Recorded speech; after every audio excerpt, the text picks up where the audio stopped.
Most of you are already familiar with Lyle's vast professional accomplishments, mostly because Carrie got that poster and promotion around. So I won't repeat all those there, but I do want to affirm that it all started out for Lyle from humble beginnings in our neighboring state of Michigan. It did. Yeah. Very humble. And I was introduced to Lyle's writing in the New York Times in the 1990s and became a bit of a super fan, mostly because you were writing about a lot of easily ignored art, marginal artists, in a very direct, revealing, and uncomplicated manner. And I don't think you ever once tried to call an artist important and give an argument why, which was definitely sort of a New York Times tradition that carries on. Absolutely, you got that right. And yeah, so let's welcome Lyle Rexer, who will answer questions at the end of his presentation. Yeah, if you guys can live through this, I mean, once again, I'm going to talk about stuff that, I mean, some of it's well known by now, but I just find myself gravitating to all these places where basically nobody's paying attention, or if they're paying attention, it's sort of uncomfortable attention. Let's put it that way. I'm kind of disappointed that Johnny didn't talk about the first time that he and I met, which was not the first time we met actually, but the first time we were all together as a group, and that was in Terre Haute, Indiana. And I'm surprised you didn't tell him about the Terre Haute story. And if you stick around with this lecture, I will tell you the Terre Haute story. Tell you about the blackbirds migrating in Terre Haute. But what I wanted to talk about today is, and I don't know if John put this in the on the poster or whatever.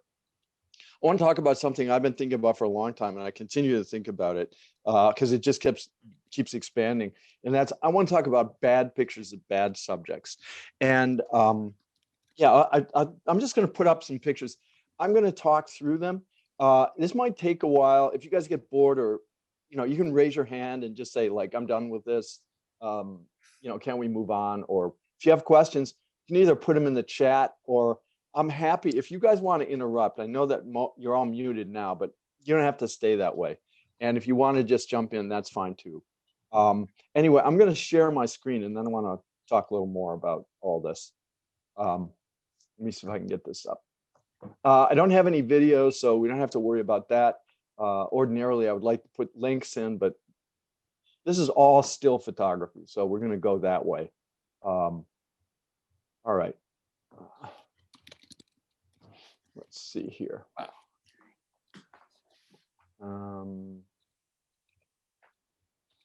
Right.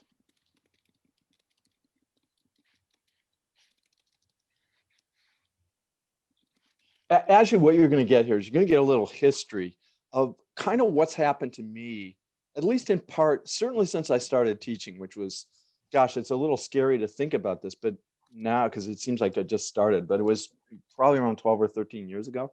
And it's really what's happened in my thinking about a lot of things over that time. There was something else I wanted to say before we get going on this. Well, the main thing is that this all began by things that I've been seeing, or that my students have been making, or that they've been talking about, or in some cases they had directed me toward. And as with a lot of the projects I've worked on in the past, or the work that I've been interested in, there hasn't been really a space for a lot of the contemporary work that I want to get to. It shows up in a variety of different places, but I think you'll see the reason why. It's the sort of work that certainly museum curators don't want to deal with, and they have in many ways nothing good to say about it. And one of the ways that this happened for me, or that I was motivated to actually be a little bit more formal about this and start to think about bad pictures of bad subjects in a more comprehensive way, is that a number of years ago I gave a lecture in Colombia, in Bogota, at the National University. And I had some friends there. I knew some people there, and they invited me to give a lecture. And in the audience, it was a pretty small group, mostly students, but there were a bunch of photojournalists in the audience. And they were, I mean, these are people that were mostly men, but there were some women as well. And they had really paid their dues. I mean, these were people who had been physically threatened. In some cases, they had been wounded. They photojournalism in a place like Colombia, and indeed in many parts of Latin America, and the Middle East, for example, that requires a great deal of courage and commitment. And the kinds of pictures that I was showing them actually insulted them, and it got them so worked up that at the end of the discussion, one of the photojournalists, raised his hand, stood up and said, I don't understand how you can show us these pictures. So it's really kind of insulting. These are bad pictures of bad subjects, and if these people were my students, I would tell them to get a new job. And you know, I mean, there was a way in which I couldn't deny it, and I didn't really want to argue from that position, but you can understand how people are not just offended by the work, but I think in many cases are threatened by it. And believe me, I'm one of those people. Okay, and we'll get to that, uh, but let's just jump into it. Um, what I was seeing is a lot of pictures that were not exactly snapshots. They were almost pictures. And we know what snapshots look like. They kind of look like this. Um, they, they snapshots are actually way, way, way more complicated um, than we usually want to talk about. We're getting to a point, I think now, certainly critically, we're paying a little bit more attention. And again, this is a direct result of what's happened on social media platforms. We have been forced to pay more attention to a lot of things that in a sense, we took for granted, especially these kinds of vernacular pictures, right? Um, what we're much more sensitive to is the kinds of gestures people are making in what are essentially, you might say, diaristic or snapshot photographs. That's a kind of blanket term that covers a lot of stuff. And again, social media has shown us that there is no such thing as some simple definition of kind of vernacular photography. It's all over the map. And I was really interested in that because of that picture up in the top right corner. I took that off the internet years ago, and it was one of those things where it was before it was easy to download people's kind of snapshot photographs, and I can't even remember where I got it. Um, but I liked it because um, it talked to me in a really important way about thinking a little differently about these kinds of photographs. And it's just a person tying their shoe in the subway. Okay. And this is a New York thing. Okay. And this is why I responded to it. This is actually probably the tunnel between 7th Avenue and 8th Avenue and 34th Street, I think, in Manhattan. There's a long tunnel you can walk between stations.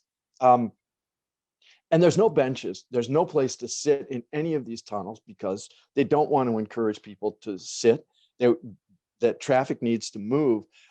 And this is true throughout the subway system. It's a real problem if you have to tie your shoe, because what you don't want to do is to get down on the ground to tie your shoe. It's really dirty. You don't want to be there. And I found myself in exactly the position of this guy, which is tying my shoe against the wall like this, upside down. And what interested me is not the person tying his shoe, but the person who took the picture. And the person who took the picture clearly had a very specific interest in this kind of situation. And it's a sort of thing that doesn't quite qualify as certainly doesn't qualify as a kind of aesthetic object. In other words, the framing is not really an issue. Uh, I think the person took it on a point and shoot and not on a cell phone, although this may have been a cell phone shot. I can't remember. Um, but it's very clear that, there are many, many ways in which photographs can be used for people who are kind of like shooting on the fly. And this is one of them. And you see other examples. But it was these kinds of pictures that got me thinking, first of all, about vernacular photographs, about how complicated they are, and also about the fact that we when it comes to photography, we still enforce some pretty narrow thinking about kind of what the photographs are actually doing, what kind of decisions go into them, and what their intentions are. And I wanted to kind of, I kind of got into that more and more, the more bad pictures of bad subjects that I saw. One of the things this is more recent, but one of the things I've become obsessed with and this is from scrolling through Instagram and all kinds of different platforms. Before that, there was a lot of stuff on MySpace pages and stuff like that. Um, People taking pictures of swans. And there's like mad swan pictures all over the place. It's a kind of meme, actually, except it's not a meme.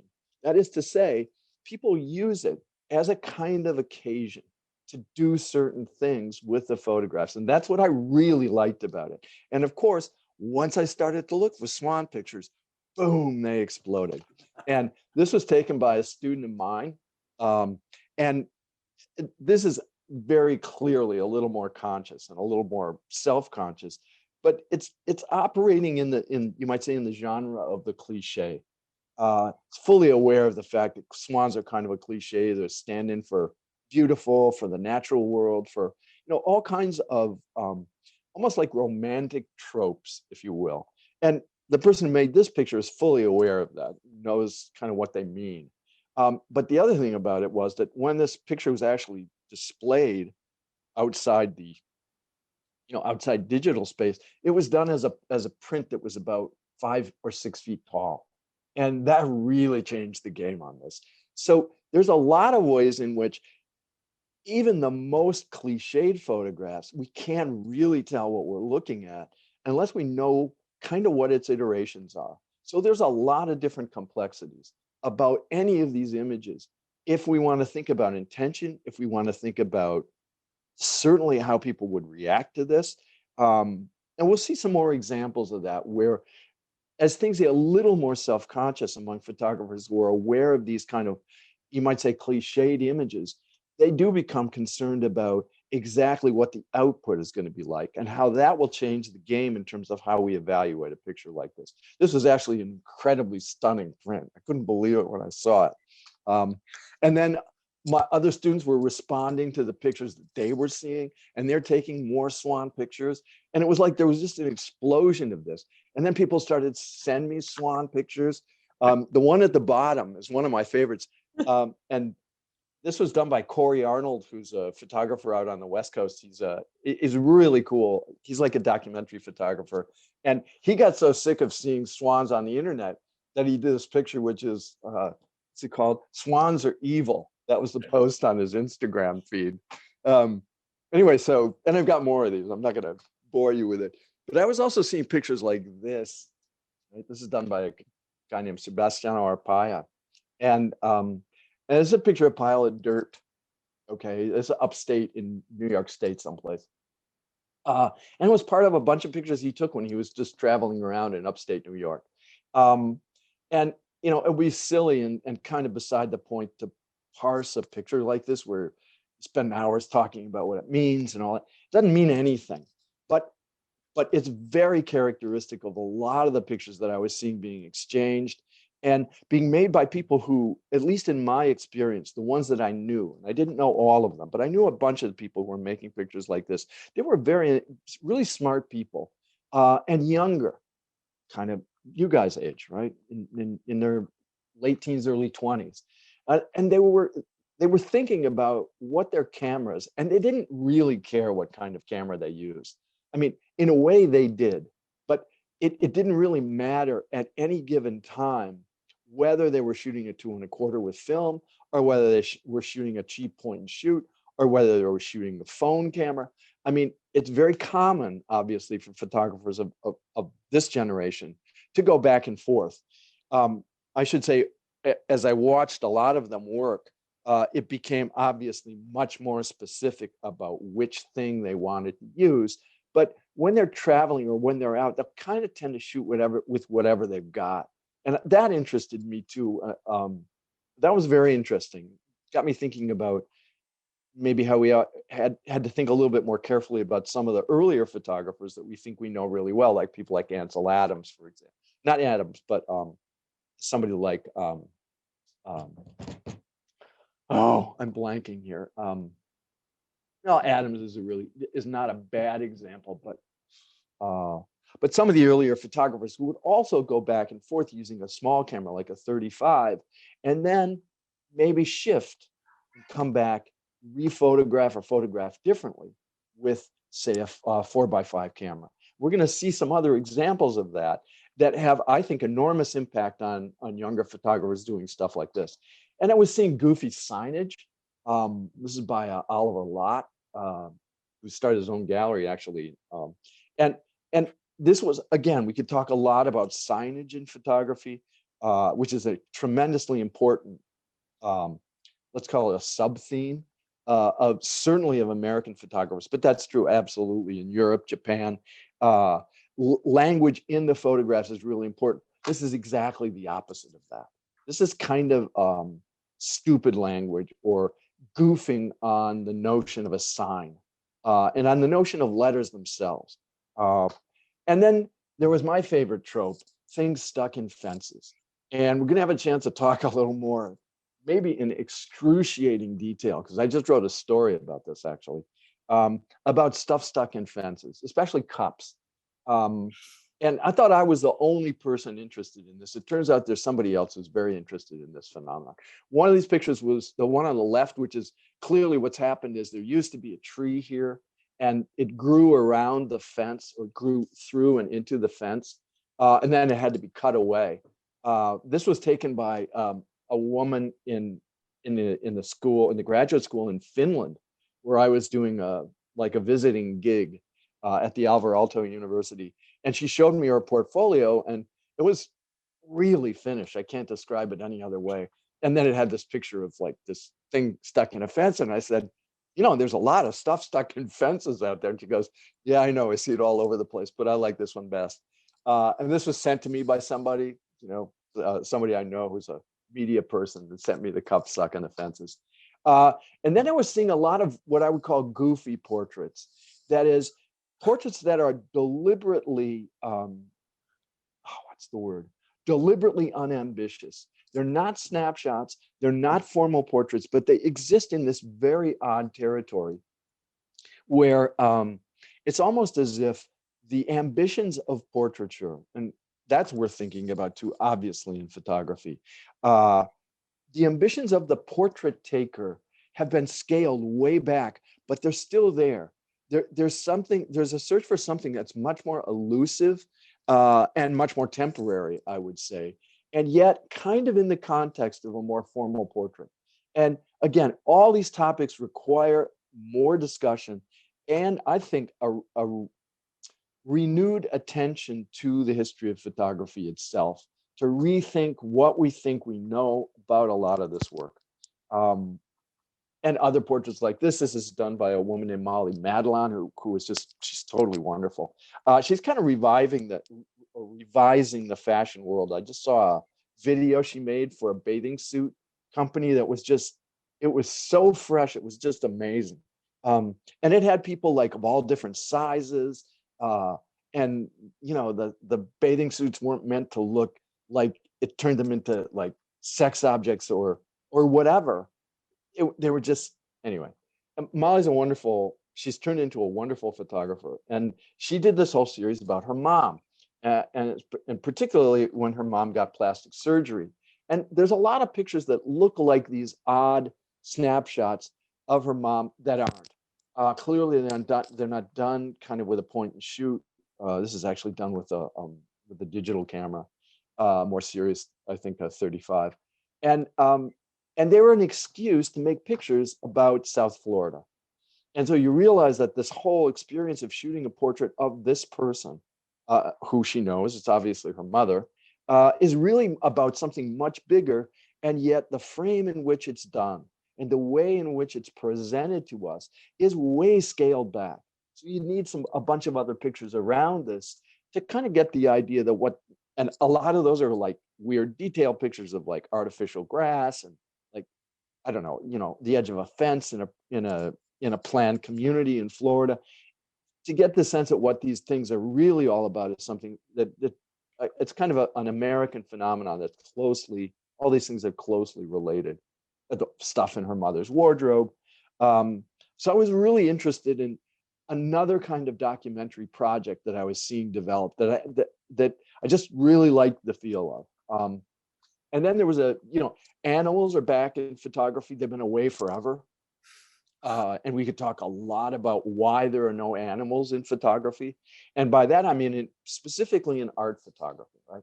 There's tons of animals everywhere, but they're obviously in snapshot photography, and people's certainly on social media platforms, there's nothing but like cats being thrown in the air. And I mean, tons of that.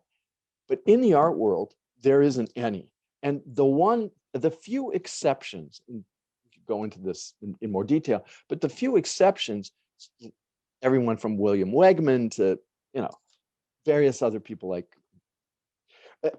all they do is illustrate how, or they point up how animal life in the world of art has until very recently absolutely no significance at all. I mean, if you look at the history of photography, once you get out of the 19th century, and even in the 19th century, there's no interest in particular in the art context in animals.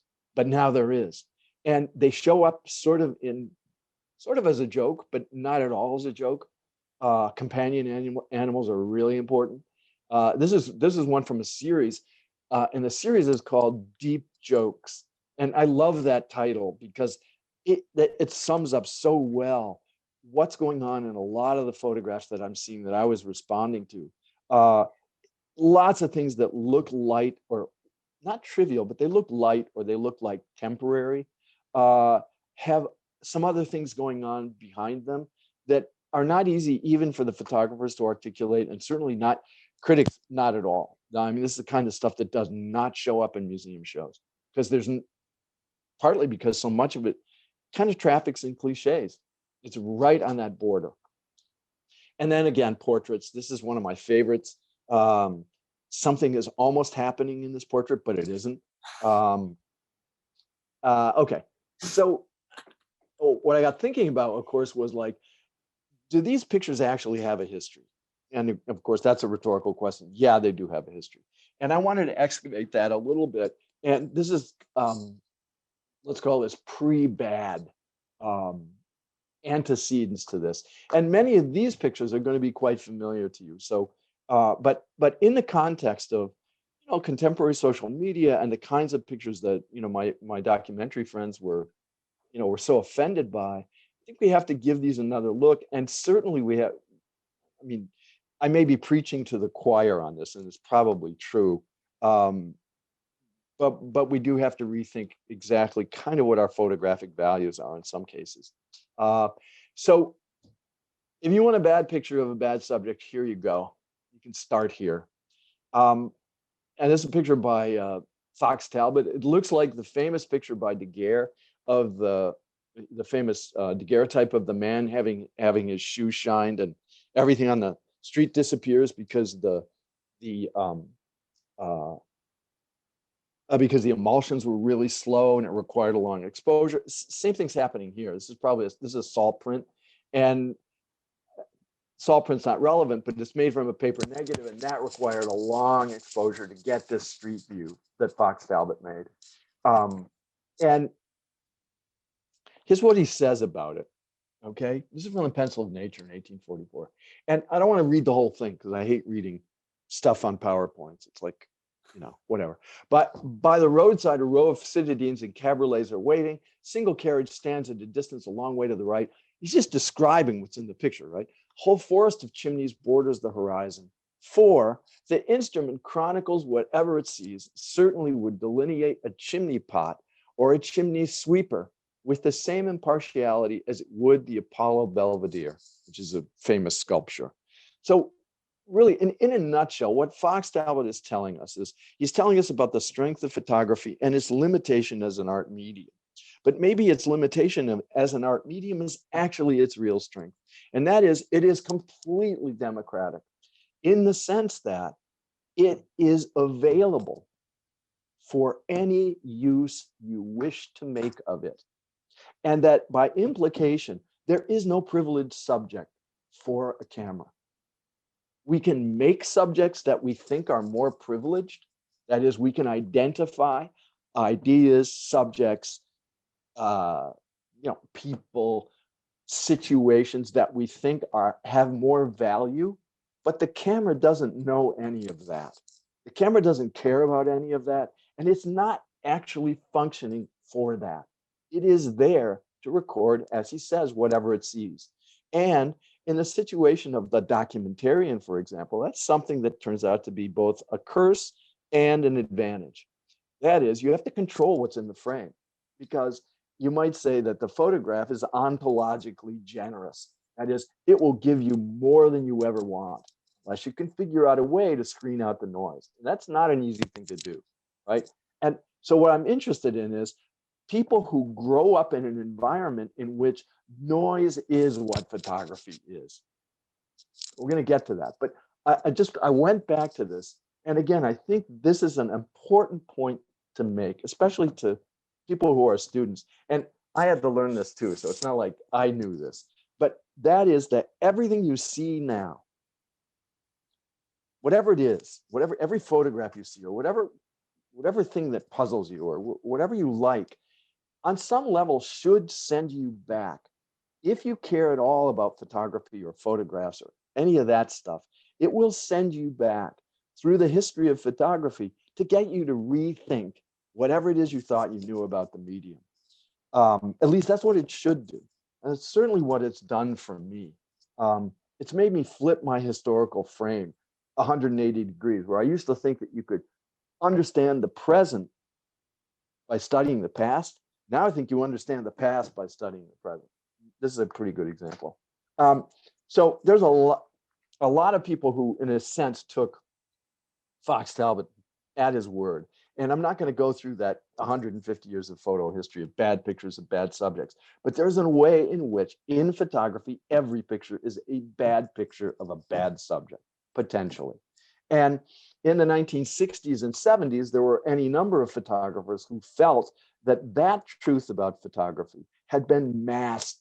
That is, it had been suppressed on some level for whatever reason, for aesthetic reasons, for political reasons, for you name it, that the history of photography had been written as if that truth about the medium had been rigorously excised, right? It had been cut out.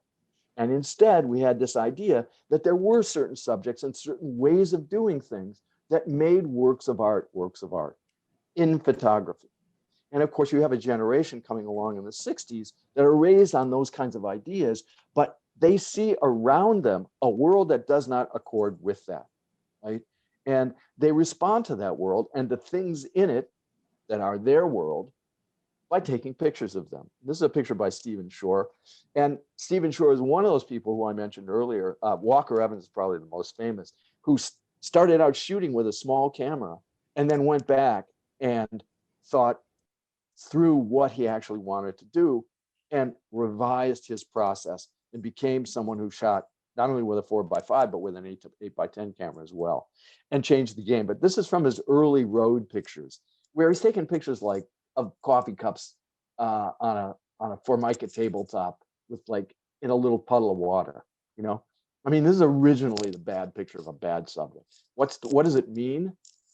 It's centered in the frame like an amateur would do it. But again, it looks like a snapshot. And Shore and William Eggleston were all accused. They were the most prominent ones, but there were many others who were accused of basically making snapshots.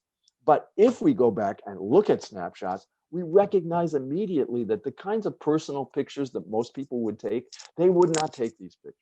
And that's obvious to any photographer. And it was, in a sense, a kind of political move to condemn these photographers for taking pictures as if they were snapshots. That was a stick to beat them by people who were threatened by photographs like these. They were threatened for whatever reason, because they didn't understand why you would take these pictures, because they didn't understand why these things might be important, because they didn't understand that there was a change happening in the media environment for photographs, and that photographers were registering that change. All those things were at work. Photographers understood this much better. And, you know, we can kind of divert into photo history here, because I think there are some moments that are really important. There has been the idea and it's been floated around a lot. I just heard a very elevated discussion of it the other day on Zoom. That, you know, in the 60s and 70s, there was this split that developed between photographers who made stuff in the darkroom and who were committed to photography, and those artists who were using photographs to make certain kinds of aesthetic and political points, right? So think about somebody like Ed Ruscha and his 26 gas stations, where he's making these, we're going to talk about him in a minute, really dumb pictures deliberately, because he was a painter, but deliberately to kind of take apart certain ideas about art photography and about what it was and about what its pretensions were. Well, those kinds of critiques did not come exclusively from people in the art world. They came from people in the darkroom, like Stephen Shore, William Eggleston, who didn't regard what they were doing as a critique, but as a kind of genuine, I would say, investigation of the world around them. What did they see? What were the objects that they were surrounded by? What kinds of things did they relate to? And what were their direct experiences? And that's where I see, that's where the common cause is between contemporary photographers and these people who were shooting in the 70s and kind of changing the game. This is a picture by, you want to talk about a really bad picture of a bad subject. This is by Paul Graham. And this is from his series called The Great North Road. And you're kind of set up for this amazing, important documentary project about the oldest and most important highway in England, which goes from, I think, London to Edinburgh or someplace. It goes up to Scotland. And it is the main road. And, you know, the Romans used to walk it, and before them, God knows who. And this is what it is for, for Paul Graham. I had a chance to talk to Paul Graham, interview him a couple of years ago. We were at the Whitney and we were talking, and I said, you know, I should tell you that there's a lot of my students who are making bad pictures of bad subjects. And he brightened right up and he said, God, that makes me feel good. So if you go back to the Great North Road, you see what I mean. It ends in a car park in the north of Scotland. And it's just like, it's an empty garage, okay? I'm not going to talk about Warhol's Polaroids, except to say I think that there's many reasons why I think these are emblematic or important or whatever. But I only want to say that Warhol in this case is a kind of what's the word? It's not a symbol exactly, but let's call him a representative. And what Warhol represented, I think, was so many things that were developing around him by or through someone who was completely involved in media constructions. And of anybody, I mean, he wrote the most dumb things, and he was at the same time incredibly astute about what was happening around him in terms of a profound shift in certainly in the values of photography, but also in the way photography existed in a media environment. And by that, I mean all photography, including art photography. And, you know, he treated photography as primarily a function of the snapshot. That's what he did. But what he actually made when it came to his Polaroids was something quite different. And the reason I look at these Polaroids is because they operate in a number of different ways at the same time. They're doing some kind of complicated things. And that sense of sort of looking like you're doing nothing when you're actually doing a bunch of things at the same time, some of which turn out to contradict each other, is very much what I think is a lesson that younger photographers have absorbed. They didn't even have to learn it. It was kind of part of the water in which we swim. And anyway, I'm always leery of making too big a case for things, but also not making a big enough case. And that's especially true, I think, of a lot of contemporary photography, where, yeah, I mean, is it going to change your life? It depends on many cases how much time you're willing to spend with it and just what strikes you. We can get into, if we have time, I think it might even be worth getting into a little bit about where kind of critical discourse, what it's useful for at the end of the day when it comes to pictures like this. Because it's a question I have. I don't think sort of elaborate structural analysis of these kinds of works is really all that helpful. I think something else maybe is more important. Especially, I don't care about like identifying kind of media tropes and trying to figure out like the significance of John Lennon or Dolly Parton or I mean, yeah, I think there's something more fundamental that very fundamental to our photographic experience that we need to go back and pay more attention to. And that's what I'm trying to do right now, as a matter of fact. And then there are other photographers who I'm seeing more and more being referred to and they've been out of, let's call it out of style for 20 years, right? And one of them is Luigi Gear. He was an Italian photographer. He died in the early 90s. And he was quite young when he died, at least in my terms. He was only, I think, in his early 50s. And Geary was, again, a photographer who did really quiet work. He kind of flew under the radar. Other photographers absolutely knew who he was. People like Eggleston knew who he was. And, people saw his work. It was published. It was considered kind of quirky, very Italian, kind of nostalgic. But it turns out to be, of course, on the one hand, and again, it was largely ignored by critics. Nobody cared about the work. It was considered to be, again, nostalgic, a little bit like snapshots from Italy. It turns out, of course, now people like Thomas Damont in Germany and any number of other curators, for example, are going back and re-looking at this work. It's back on the exhibition circuit, and people are starting to understand it a little better. So it's loaded with pictures like this and pictures like this. This isn't very good. This is a little fuzzy, I understand. And one of the reasons why this work has come back is because of any of the Italian photographers, Geary is absolutely plugged into the idea that the pictures he's taking have already been framed. They've already been organized and taken, in a sense, by somebody else. And by that, I mean, there is a lot of stuff in the pictures that indicates that someone has already organized a view. And you see that over and over in his pictures. It's almost like we're looking through, in a way, somebody else's cultural construction of what it means to live in Italy. So there's a lot of pictures within pictures. There are a lot of objects like this, like the birds on the wall, that already organize someone's aesthetic view of their world. And sometimes Geary finds them and creates them, but very often, like this one, they're already there. And these kinds of pictures happen over and over again in his work. And I have to say, it's no accident that many younger photographers that I know are looking at Geary's work. I mean, for them, they've already discovered it. And what they found, of course, is somebody who's thinking about a mediated world. He's very gentle about it. He's very Italian, almost a little nostalgic. He likes paintings and restaurants and that kind of stuff.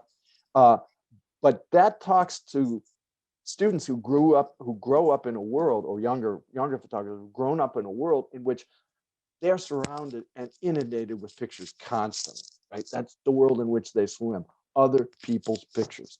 And, I'll never forget this. We did a presentation at SVA where it was organized, I think, by one of the students, actually.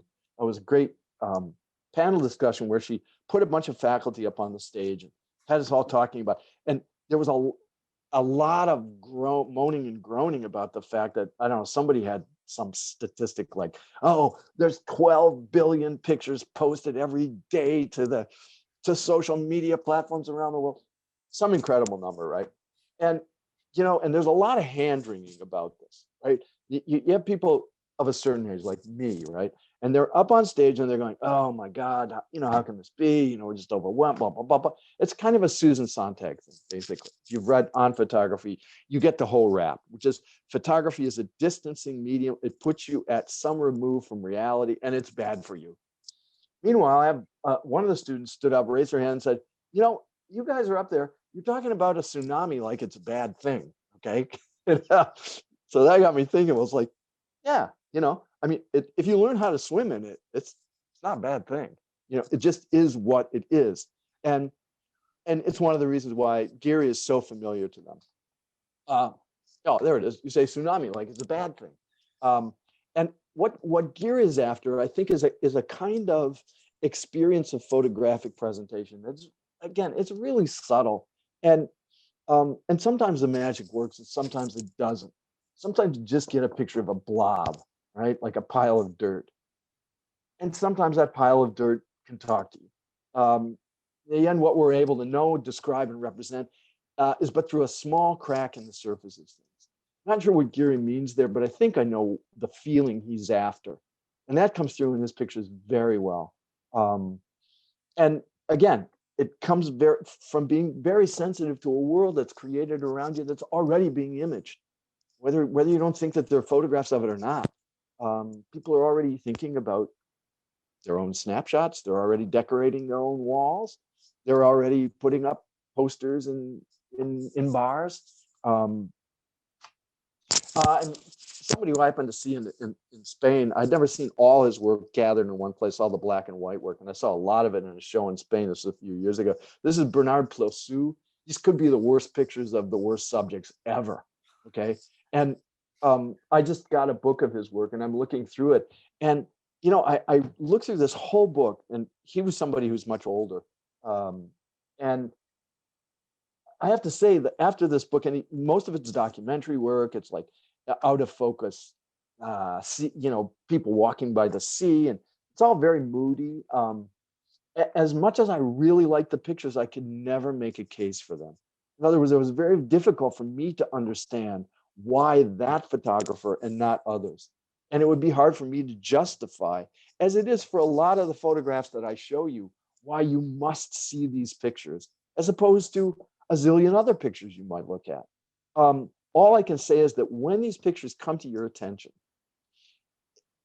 it can be that they focus that attention in ways that are really quite surprising. Uh, Sometimes it's just the situation that does that. Like I had the chance, or I had the luck, to go to this show when I was in Madrid. And I liked the way it was hung. It was set up in a certain way. And I had to pay attention to it. Once I got in, I didn't have a choice. And by the time I got finished, I was completely hooked on these pictures. And they were all like this. I mean, you want to talk bad pictures of bad subjects, these are it. There's like nothing there.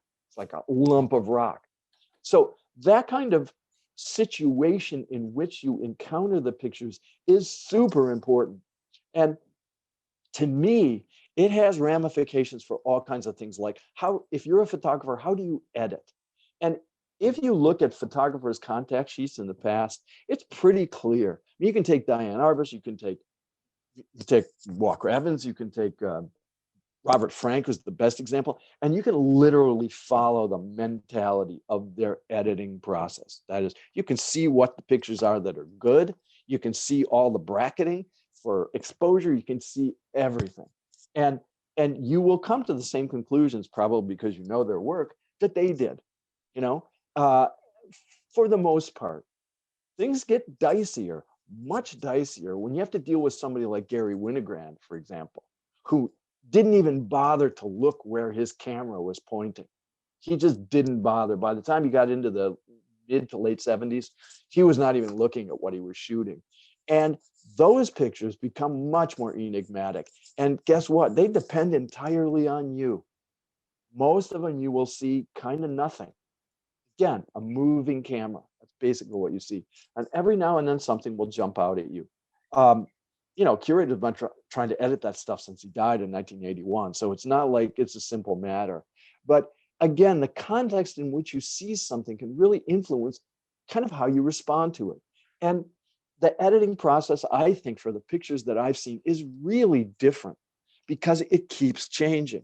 And of course, photographers always go back and re-edit their work. Yeah, they see things that they missed or whatever. But this is a different kind of phenomenon where the pictures don't change that much, but your response to them will change pretty radically, depending exactly on how you might see something, or depending on what pictures you see it next to, because that will really change. These pictures, in many cases, are not meant entirely to stand on their own. They're meant to talk to other pictures. And that's very different from, I think, from our traditional photographic model, which is every tub on its own bottom.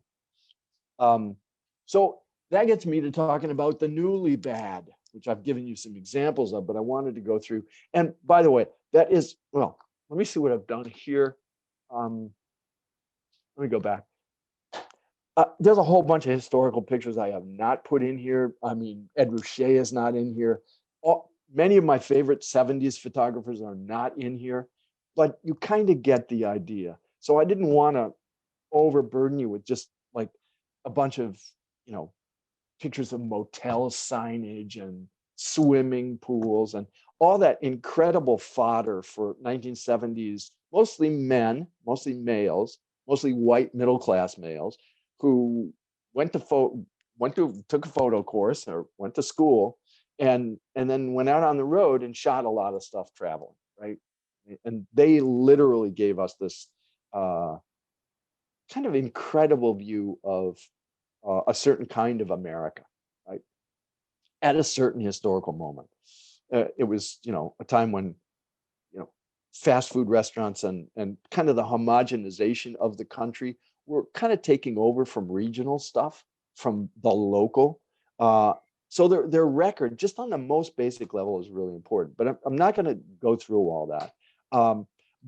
But because I wanted to jump forward to a person that's been incredibly influential for, again, for a lot of the students that I was teaching, somewhat less so now. And again, it depends on your population. For example, now in the school that I teach in, 60 to 70% of my students are Asian. And most of this work is not stuff they know. They haven't paid attention to it. They know some of it from social media. But the things that they're most interested in are classic photographers. They know Ansel Adams. They know a lot of classic stuff, or they know absolutely nothing. And what they are steeped in is immediate social media stuff, making videos on TikTok, for example. And so there's like all kinds of cultural splits going on. So I don't propose this as like some universal theory of photography at all. This is very specific, I think, to a generation, perhaps, and certainly specific to a certain kind of a class, let's say. However, that class, it should be pointed out, is everywhere. It's all through Europe. It's definitely Japan. It's Asia. It's because of social media, these kinds of pictures are common everywhere. And I find that to be super interesting as well. Anyway, these are a couple of pictures from Roe Etheridge. And this is from a show that I saw back in 2009 called Rockaway, and it looked like a group show. And I had no idea what I was looking at. That is to say, every picture looked like it had been taken by somebody else. There were bad fashion shoots or outtakes. There were things like this that looked like commercial photographs. The title of this one by Roe Etheridge is called Thanksgiving. And that looked like just a faux commercial shoot. Then there was stuff that looked like snapshots, you know, sunsets, which is like probably the most overused idea in the history of photography. And it was just loaded with junk like that, printed large. And here's what he says about it. This is an interview he does. He goes, well, it's not really an artwork, but it's not really whatever. What difference does it make? You know, it's like, look at that thing.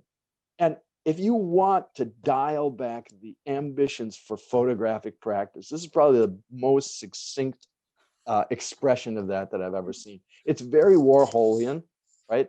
That is the sort of thing that Warhol might have said, although maybe not, but it has that similar tone.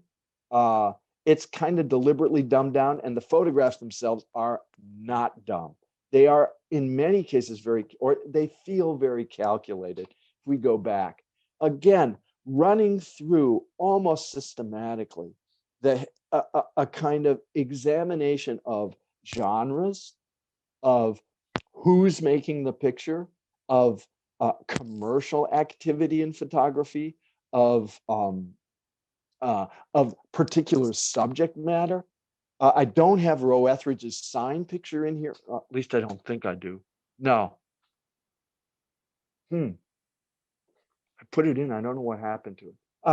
Anyway, Roe Etheridge takes a picture of a sign, right? He's into signs. And what it is, it's a plastic signboard from a mall.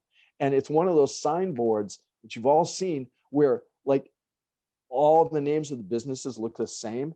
Each one is a different color. They have different colored letters, but it's not even a mall where you get like a logo for each business.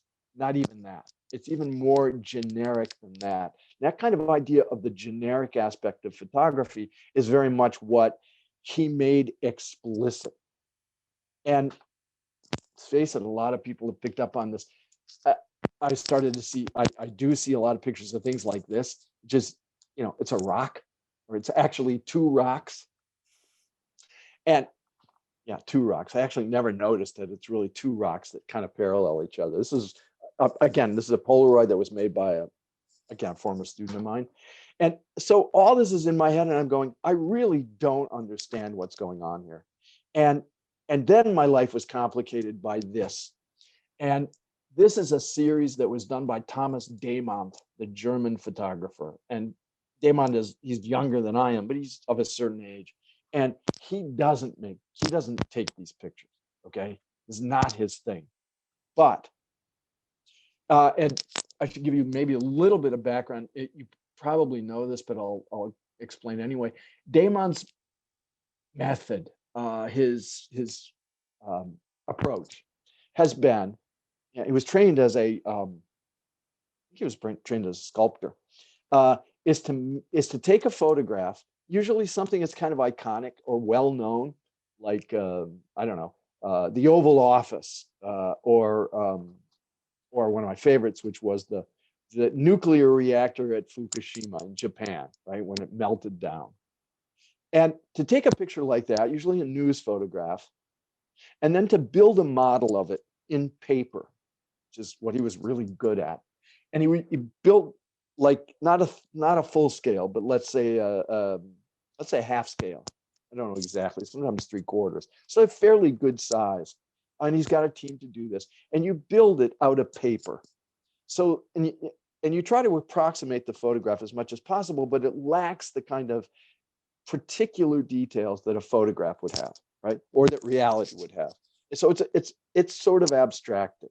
You can't read all the numbers on the dials, none of that stuff. And then once you have the model built, then you rephotograph it with a large format camera. You destroy the model and you have this large format photograph, what's essentially a stripped down version of a previous photograph, which is itself a representation of some event or some place. Okay, I'm not going to go into why you would do such a thing, right? What does that prove? Except to say for this project, which was called Dailies, Damont started to take cell phone pictures. And he would take the pictures and then he would bring those pictures back. He would select from all the stuff that he'd shot when he was just walking around. And those he would make into paper models and rephotograph them just as he would if he were making a model of, like, again, the Oval Office, right? And these are some of the pictures that he picked.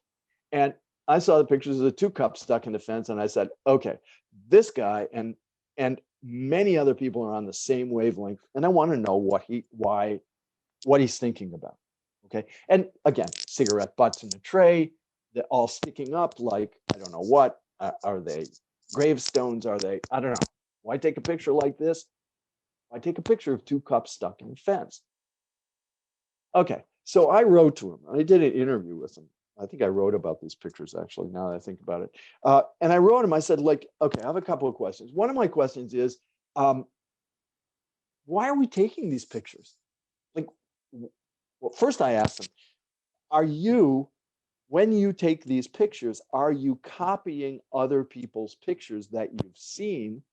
Like you're photographing tropes, basically, or memes, or are you just responding to what you see? He wrote me back and he said, it doesn't make any difference. Which is to say, if he's copying other people's pictures, so what? That's what you do. And the second question I asked him was, why are we taking all these pictures? I know why he's taking them. He's got a project.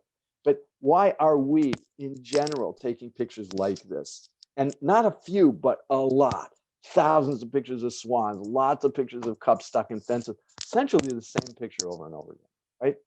And he said, why don't you tell me, why don't you answer the question? Because I don't have an answer. But what he did say was he was interested in the fact, a couple of things. First of all, he reminded me, he said, it's important to note that there are 2 cups stuck in this fence, not one. And I said, okay. And I'm still thinking about why that's important.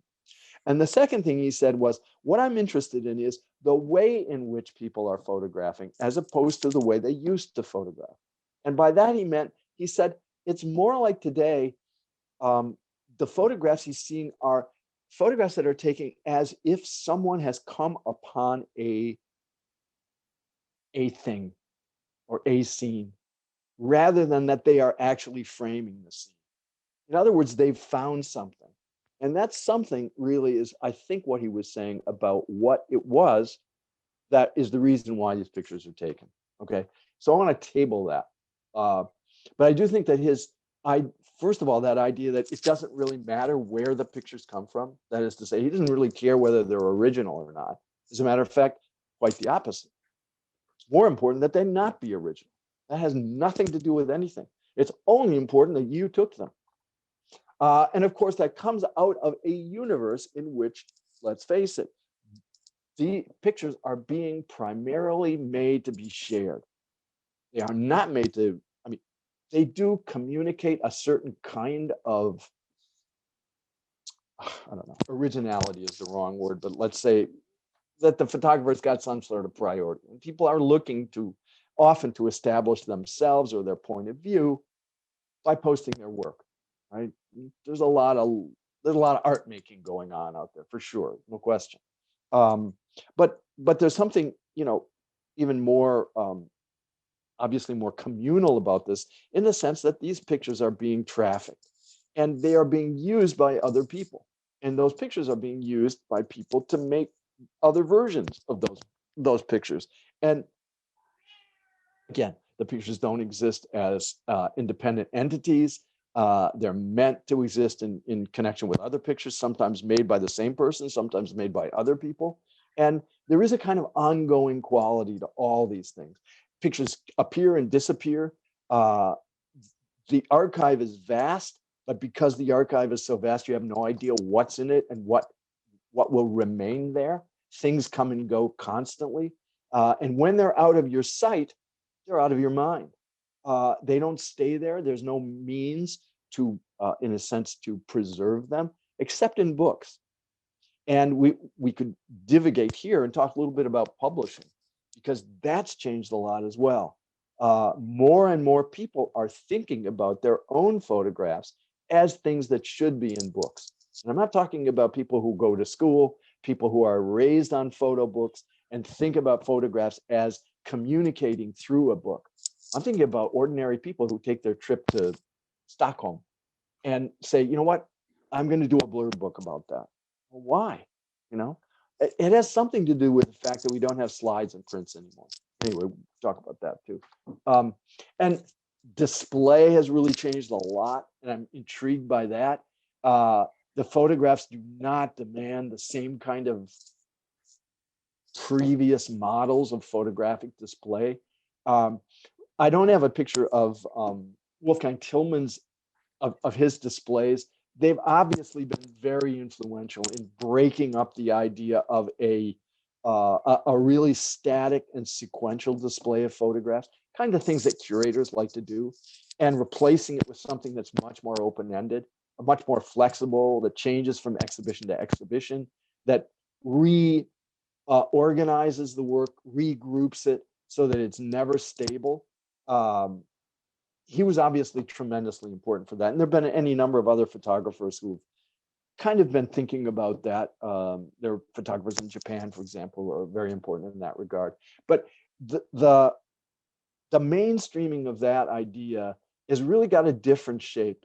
And it has to do, again, with the conviction, I think, that not only that photographs don't exist individually, but that they shouldn't, that there's something wrong about that. And this was a show that was done at SVA was actually one of my favorites, even though there are things about it I hated.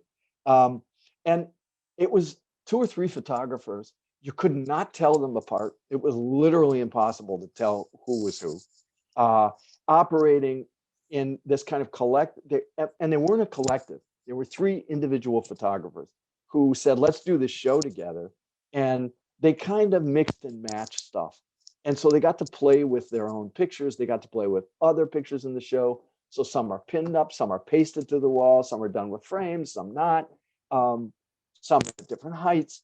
And it's all a little self-conscious, and I get that. But there was a sense in which, as they were talking, as they were putting it up, it's like, well, yeah, why don't we just come back tomorrow and change the whole thing?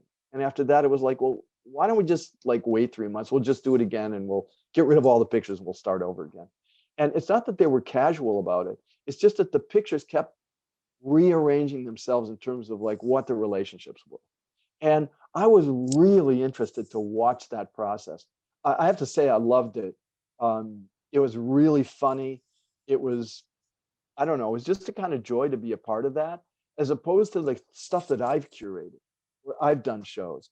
And it's just been this meticulous telling a story.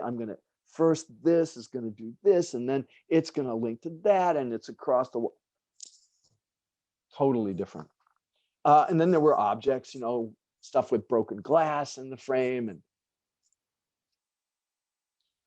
it got me to thinking. And I'm almost at the end of these pictures, but it got me thinking about what's a documentary project. That was another one of the things I was thinking about, and thinking about what Thomas Damon said, which is that there's a way in which these photographers, taking their bad pictures of bad subjects, they didn't care about cliches. They don't care if the picture's original. They don't care if it's been taken by somebody else. In fact, that's the image. That's a set of images that they're operating with, responding to things that they've already seen, not to make them different, but to make their own versions. That's all. And, these are all part of a series called City Islands. And City Island is a place in New York City, just for your information. It's a little spit of land, or it would be, except you have to take a bridge to get to it. It's in the Bronx.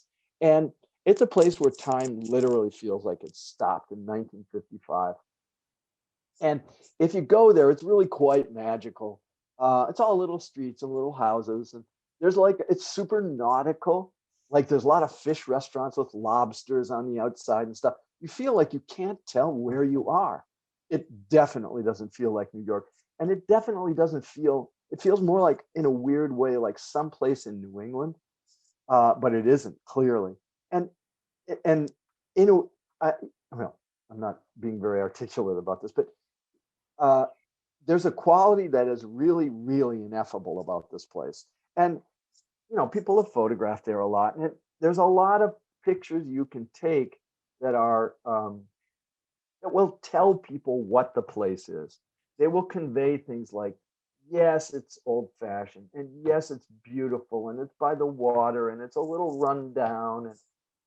But this set of pictures was kind of less ambitious than that. It was more like someone walking around and saying, huh, a little bit like Roe Etheridge, right? Or seeing something that was very temporary in its appeal, taking a picture and thinking to yourself, well, I wonder if that's going to come out, and then when it does come out, it starts to resonate because you're no longer there. And you start to pick the pictures that resonate the most effectively. And they may not be the best pictures. There will be things that catch the light in a certain way. There will be things that show you something odd in a window, that, big shark's teeth, for example, and some quasi-nautical stuff, and you like fishing line and things like that, or the corner of a house that's not like a house you've seen in another place. So it's very fugitive. And again, the documentary project does not propose to explain anything to you. It doesn't propose to give you a unique view of this place, only to testify to the fact that a person, one very specific person, was there and noticed some things. And behind it, of course, there is, and this is kind of the dirty secret, the obvious obvious commitment to a kind of aestheticized version of reality. These are not political pictures. They are not sociological. They don't tell you about the class struggle. They definitely don't deal with things like race and class. They don't deal with identity particularly. That's all stuff. And this is why there's a lot of criticism of this work. But it's why a lot of things can get folded into this as if there were no problems, because they're so heavily aestheticized, because there's so much about mood, and there's so much about light and time and just what strikes you visually. You know, one of my other students who's super political, she's an Iranian woman, she's now my colleague. She called them, this is kind of like the middle class hegemonic, right? This is like the white middle class kind of photography that's going to take over the world. And I absolutely understood her reservations about this as a, you might say, as a universe. On the other hand, it brings back, or it forces us to think about motives for photography that have always been enormously important. And it's not so much about making art, but about trying, or maybe it is, it's about trying to render certain aspects of reality that turn out to be very delicately poised. And like Luigi Gear said, it's a perfect kind of diffidence about everything. It's like, it's beautiful here, isn't it? And that's a kind of attitude I just see everywhere. It's like, I'm not going to tell you it's beautiful. I'm not even going to insist it's beautiful. I'm not going to insist it's important. I'm not going to insist that it's going to, reveal anything about the nature of reality, except it kind of is, isn't it? And that's why I come back to the two cups stuck in a fence, right? The two cups stuck in the fence are evidence of very large sorts of things that are going on. One, it is clearly evidence of it, if not one, then two intentional gestures, right? First, to stick the cup in the fence, you'd have to unpack why human beings would do such a thing, okay? And then you have to ask yourself, why would a human being do that twice? Why would somebody else come along and do it? What kind of a response is that? And then you would have to ask, well, why would a photographer take a picture of that evidence? What is it evidence of? And why would somebody think that it's important to render that kind of evidence? And I have some other thoughts about that. We can talk more about that, but that's, I want to leave it there, okay? With this kind of very different attitude toward photography, toward the world, toward everything. It's just like, it's beautiful here, isn't it? Maybe it isn't. Okay. Oh yeah. Well, then of course, I don't know why I stuck this in at the end. I actually kind of forgot I did this. I did this last week. So, is this the end of the road for art photography? This is a Google camera, by the way. So that's something to ask. If the Google camera is the ultimate vernacular image maker, what does it say that so many of the pictures that we see on Google, or that we used to see, and that really good people who had very sharp eyes were able to take off the internet, people like John Rathman, what does it say when a lot of these pictures look remarkably like the sorts of pictures that, say, Gary Winogrand was taking, or that a lot of other photographers have taken intentionally? And again, that's an easy idea. It's one that's been around for a while, but it's, again, worth asking in the context of bad pictures of bad subjects. Where do we segue into non-pictures of no subject? Anyway, so those are some thoughts. Should I stop sharing my screen or leave this up? What should I do? I'll stop sharing. I can always bring it back. Those are some of the things I've been thinking about. I should say that, in terms of like this vernacular imagery, one of the things I've always appreciated about John's work is that he's deeply steeped in kind of where pictures come from, who makes them, how people relate to them, and to operate in a world in which we're closer to how photographs, I think, function for the mass of us. And at the same time that, John can do he can do remarkable things with a camera. It's not like, but he also understands that the line between something called vernacular photography and something called like quote art photography or real photography is kind of a fiction. Okay. Or at least it is very porous. And that's one of the things I've tried to show with all these pictures. That line is really not, you can't maintain that. It's very dubious. Anyway, so that's a kind of opening salvo. I've written about some of these topics. At some point, I'm thinking maybe I want to do a much more detailed examination of this, I think, as a way of writing an alternative history of photography, something that deals much more with bad pictures of bad subjects, as really kind of the essence of what photography is. Anyway, if it has an essence, I don't know that it does. Those are some thoughts. So I'm eager if people have questions or whatever. All right, thank you. All right, so who has questions out there? Somebody must. Come on, peeps. I mean, I've got questions, but I'm not going to ask them because, like, I'm here to give you answers. I have a question. Yeah. First of all, thanks for sharing these wonderful photos with us. I kind of wonder if, do you see like an inherent pessimism within this, like, I don't want to say fringe culture, but this group of photographers, kind of like anti-establishment or kind of like, you know, fuck the pretentious art world kind of attitude? Yeah, you know, that's really interesting. And I you know, it kind of goes to the heart of this because it's one of the things actually, we kind of need to talk about. What is the, well, two things. First of all, Matt Lifeheight, who used to be the picture editor for Vice, okay, is really very, very good and precise. Should put his name in the chat. I haven't checked out what he's been doing recently. But where's my chat? Okay. I'll get this.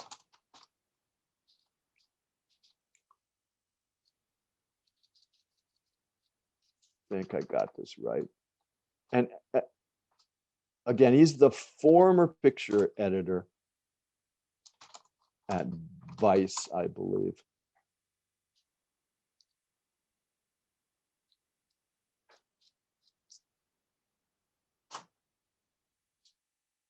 Okay. He was really good at taking, like, I don't know, because there's the sort of stuff that would be published in Vice, a lot of these photographers, the ones that I've shown. And he's really, really good at identifying, out of what seemed to me very similar kinds of approaches, some very distinctive differences. And one of the things he did do was kind of warn me, although he didn't intend to, about kind of lumping things together a little bit too easily. So I'm becoming more and more sensitive to that. And I've also had a chance to see these photographers develop over time. And, you know, they still maintain really similar attitudes toward photography, but they've all gotten way, way more professional in the way they work. So they're not as loose, and they're not as kind of, in some ways, they're not as funny, which is kind of too bad. But this idea of attitude, I think, is like really crucial. I would say that there's a fair amount, there's definitely pessimism, right? And by pessimism, the way I interpret that is, let's say that the expectations are really low on many, many different levels, right? Like, what's my future? Can I make money? You know, what's it going to be like for me in 10 years? All that stuff. I mean, personally, I never ask those questions, but other people do. And I think that those expectations are not very high based on the conversations that I have. And there's not a lot of, there's interest in politics, but I wouldn't call it anything more than that. It's not exactly nihilism. It's like, fuck, what are you going to do? At the same time, that very particular issues will obviously get people's attention, but but they don't rile, they don't get worked up. And there are people, there are students who are much more negative. That is to say, they're more active in their negativity. That's not what I'm seeing in these pictures. And it's not the same people, You're muted. You got to unmute yourself. I'm sorry, I'm just talking to some people. Oh, that's okay. In my Okay. space I here. thought you had a Sorry about response. that. That's how I see it. Because there's different ways in which, like, I had all these people during Occupy Wall Street that they were all shooting documentary work. But then I had a whole group of students who had absolutely no interest in that at all. And their attitudes were not nihilistic. They just, I don't know, it's just not that important to them. And again, the problem with art school, or certainly in the photo program in an art school, it's really self-selecting. This is not a canvas of like the breathing world. It's like all students who are already in a universe in which they have an interest, and that interest is probably stronger for them than many other possible interests. They're not liberal arts students, for example, who tend to get angry about stuff, nor are they people who have just bagged college completely, right, and said, fuck that, I'm not doing that. That's a whole different set. So it's a more complicated answer, I think, to a really important question. Thank you. By the way, I just have to quick sneak this in. A number of years ago, I ran across the electric pencil project in Hyperallergic, and I immediately ordered the catalog for our collection at the library, and was just a big fan. So great. Yeah. Listen, can I bitch a little bit? I'm gonna bitch please. a little bit. Okay. So the other thing you guys don't know, or this may not have been in your, how should we say, the bulky folder that you received as background on me.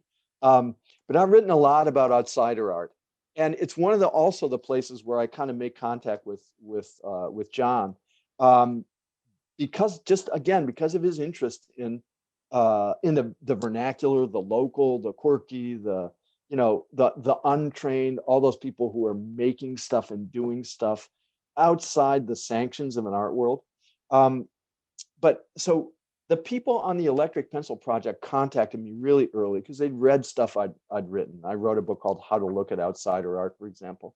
And so they wanted me to work on this project, and I was all in on that. I loved the drawings. I thought they were really quite special. And this was at a moment when we didn't know anything about this guy, right? They knew nothing about him. They didn't know his name. They only knew kind of probably that he had been institutionalized, but even that wasn't clear. And then after I wrote the text, and I did some stuff on, I did some, I don't know, they had me do some video stuff, and I loved the book. I really liked it. They only gave me one copy, which kind of hacked me off, and now I can't afford to buy it. But the thing was that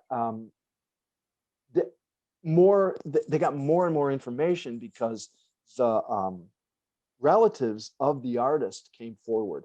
And this happened right after the book went to press, which was really too bad. And we found out a lot more about who this guy was, more about his institutionalized life, about his family life. And it was really heartbreaking and compelling and all that other stuff. But at the same time, what happened was that the work, which the person who got in touch with me to do the book wanted to sell, so he had the portfolio and he paid a fair amount of money for it. He wanted to sell that, and the book was a sort of platform for that. That work was taken up by, at that moment, I think was taken up by Knoedler Gallery, right? Which has since gone under. Oh, no, I'm sorry, that's not true. It was taken up by another modern art gallery, a very good one, Herschel and Adler. And the prices went way up. And they basically told me to go peddle your papers. And they brought in somebody who they wanted to do, and he's done all the more recent work on the subject. So I was really hacked off about not being able to follow through on a project that I had started. And I'm still annoyed about that, but I love that book. I'm glad you got it, because it's really, really beautiful, I think, and really special. Yeah, so that's interesting.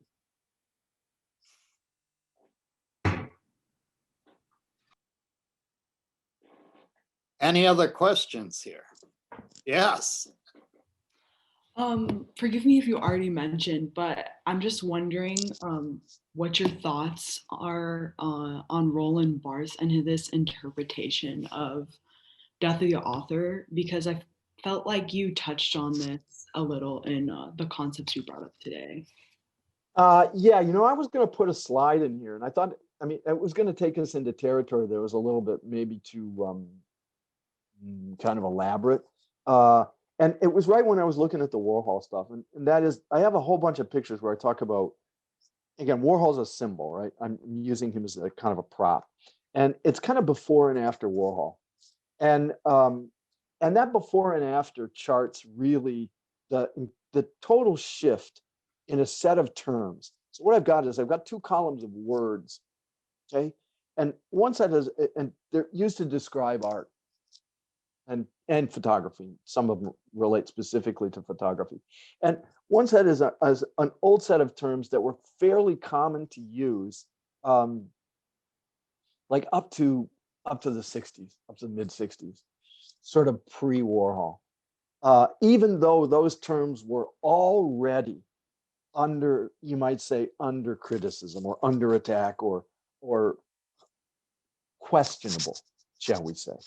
And then post Warhol, which just marks a shift in the culture, the country, the where art was being seen and who was looking at it and all that stuff, and primarily the rise of a kind of media world, and what the terms were that replaced those things. So, from original, we go to something like the copy, and this gets into this idea about the death of the author. Barthes was writing about the death of the author in the early 60s, at least, and probably even earlier. He was thinking about things that philosophers have been already plugged into for a long time. And that, in a sense, certainly the art world and the kind of broader public, or the reading public, or inside universities, we're still just getting a kind of glimmer of. And that was the idea that because we are always talking about prior images, we're always talking about prior writing, we're always talking about prior cultural products in circulation, and more profoundly, we're talking about a language that you are born into, that you don't get to create. Barthes really wanted to take aim at this kind of fetishized idea that everything comes out of some creative source in the individual. And, there were philosophical reasons to argue against that. There were aesthetic reasons to argue against that. And he articulated in a very, in a very important way, what the implications of that were, which is that the notion of an author, the notion of the creator as the source of work, was probably not only inaccurate, but it was a mystification. It was a construction meant to hold up certain kinds of social and economic structures that he felt were essentially, capitalist and bankrupt. So there was a political agenda behind the death of the author as well. The problem is, or it's not a problem, it's just a reality, that once you begin to investigate those ideas, you can't unsee them.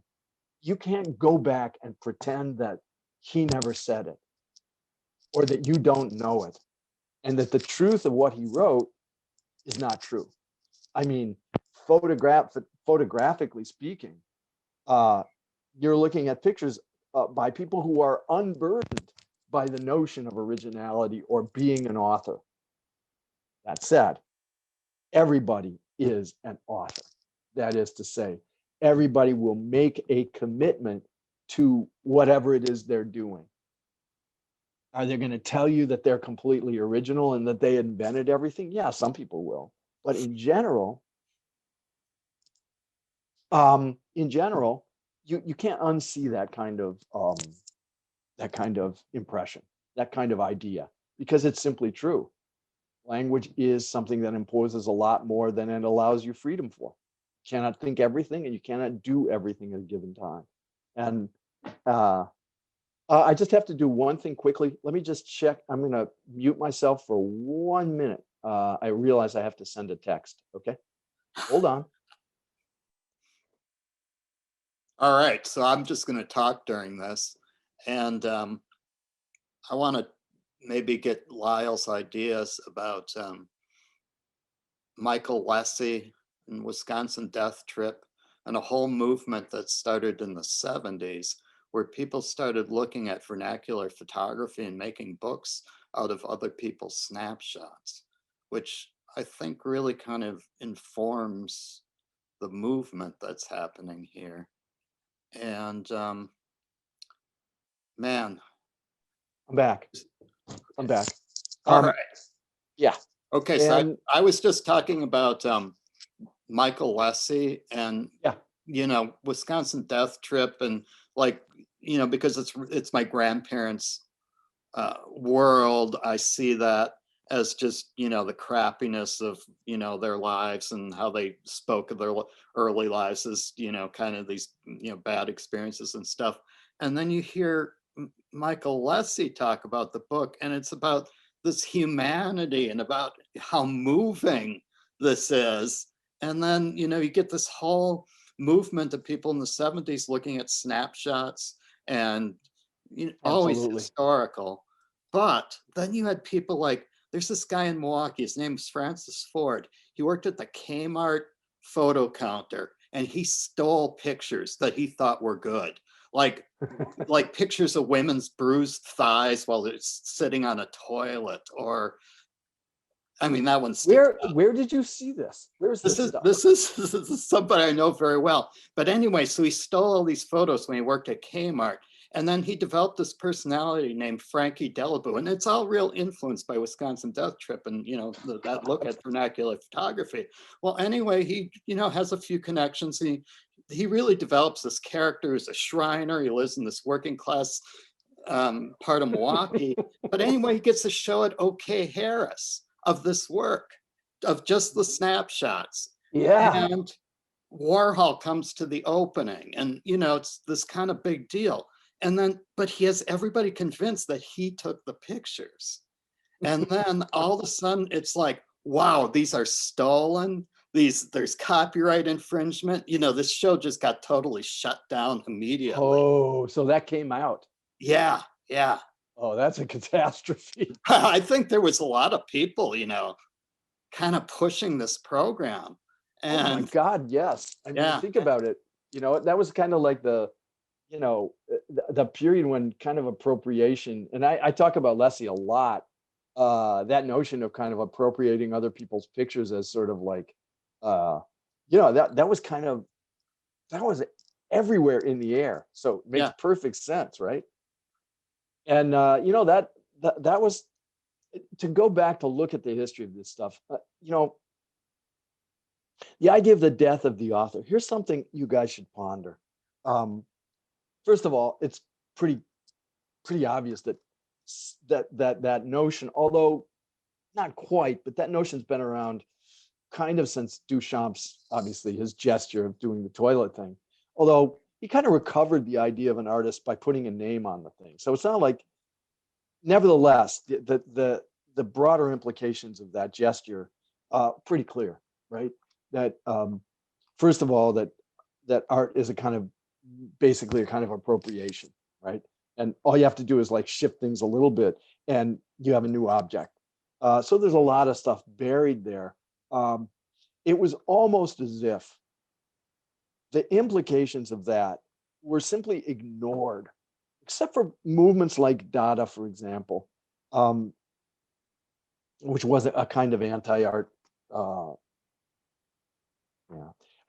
Except for Dada, the full implications of that were simply ignored for decades. And there's a lot of reasons for that. You can't sell no authors. Like if you don't have an author, you can't sell stuff. So there's like a lot of reasons to have authors around. And you could say that economics has really been the driver for why we still maintain so religiously this notion that we have to have a story and it's got to be biographical and it's got to be the source for the work. I tell those stories myself, and I'm not happy about it. Without coming to a much more nuanced and a much more complex notion about what it is that we're actually connecting when we talk about person and production. That said, we ignored what the broader lesson of Duchamp's gesture was pretty much ignored, but somebody who didn't ignore it, there were particular artists, but the thing to read if you can do this is, and you might even have fun, or you might not. I mean, it depends on your taste, I suppose. But I'm going to put this in the chat.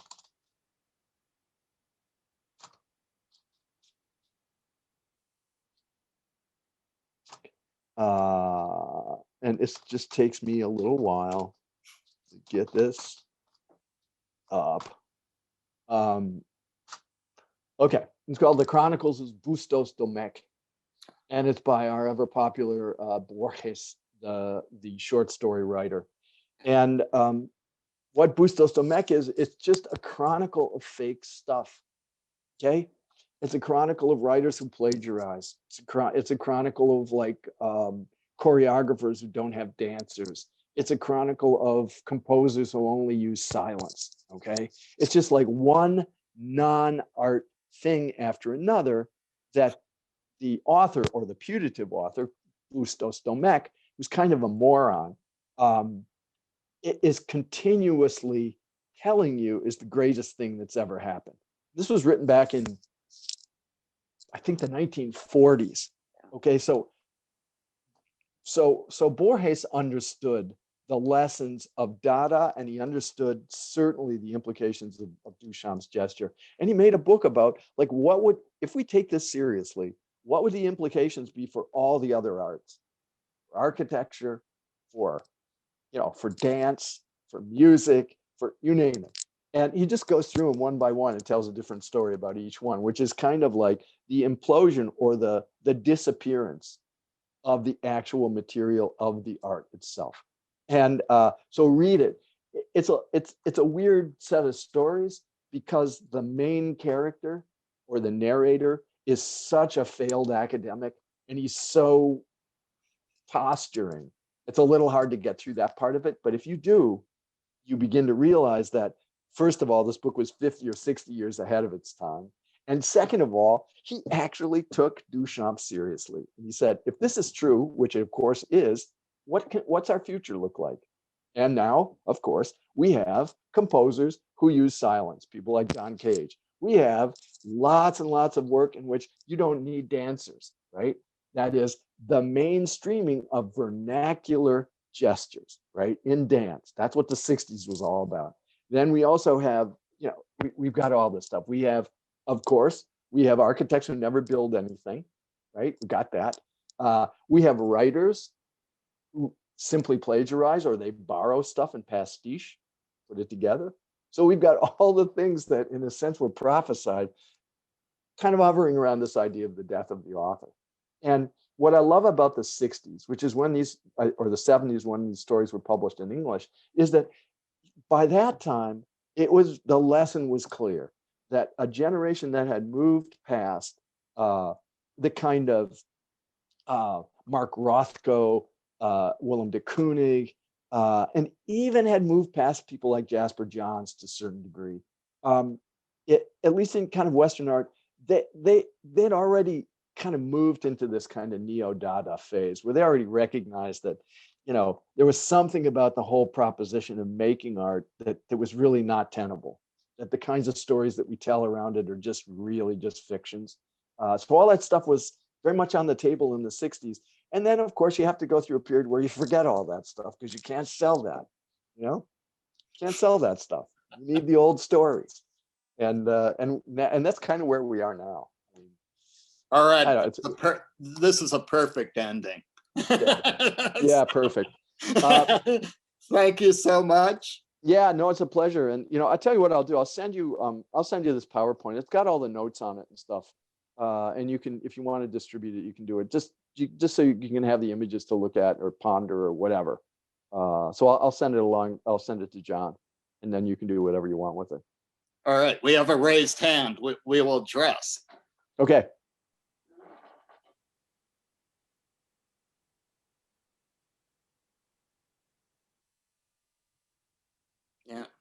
Uh, I think she wants, she's muted. I can't hear you. Can you hear me now? Yeah. Okay, so I had this question in mind, but I think your lecture kind of answers some part of that. So, like, I think for my work is kind of similar to the works you have shown, and I'm also interested in works that deal with like social or political topics. Mhm. I'm thinking like, what is the meaning for works like abstract photography and like photographs that is very personal, like for those works, the I feel like those works are made kind of essentially for the author, for myself, and like it doesn't have the broader social effect. And I also feel like as an Yeah, artist, you're right. You're absolutely right about that. But remember that they're made for you, but or they're made for the person who's making them, right? But at the same time, because of the environment in which those photographs are made, they're also made for everybody else.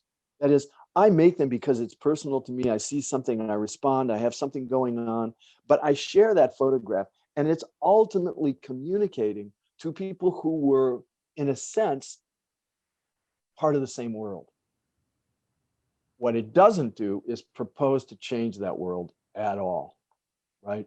So these are not in any way, shape, or form. It would be very difficult to imagine these as political pictures, right? And if you want to talk about abstraction as a kind of political gesture, that's even more complicated. I actually look. I wrote a book on abstraction and photography, and I made a lot of new friends, lots of new friends, because it was all work that had not been shown. People weren't interested in it. Now they kind of are. Now that some of it has been more mainstreamed, but there are only a few out of all the work I've seen. There are only a few of the artists who I feel are contextualizing their work as political. And I could probably name them on the fingers of one hand. And how they do that, how they organize and present and explain their work, when the work itself may not be saying those things, is something to pay attention to. For example, and I've got all kinds of things. I grapple with this idea all the time, as a matter of fact. In other words, what makes these pictures anything other than a kind of wallpaper? You know, what is it that they might communicate about the nature of reality or about the nature of your world that has a political component? I think it's too easy to say that everything is political and everything you do has got a political implication, whether you avoid it or not. I think that's too general to be useful. But I have seen projects, and this is usually the case, where abstracted images are mobilized or used in a context that is implicitly or explicitly more political. That is, they don't actually stand on their own. They need a superstructure around it to contextualize and explain what they're doing, which is another way of saying, for me, there is no such thing as abstract photography. I wrote a book on the subject and it doesn't exist. What exists are particular approaches to the medium that accomplish certain things for you as the artist. And they are the best way to accomplish what you want to accomplish. And if those are primarily formal endeavors, then you got to be upfront about that. You can't impose a political meaning on work where it's not sustained by that. However, you can contextualize work if you are committed to the idea that some form of abstraction is being used to make a political or a set of socially important ideas, then you have to figure out how to frame those.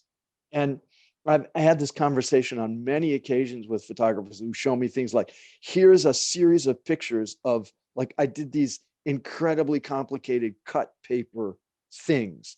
And then I used a large format camera to photograph them with different gels. And then they did a bunch of stuff in Photoshop or whatever. And the images themselves might be involving, or they might be bizarre, or they might be whatever.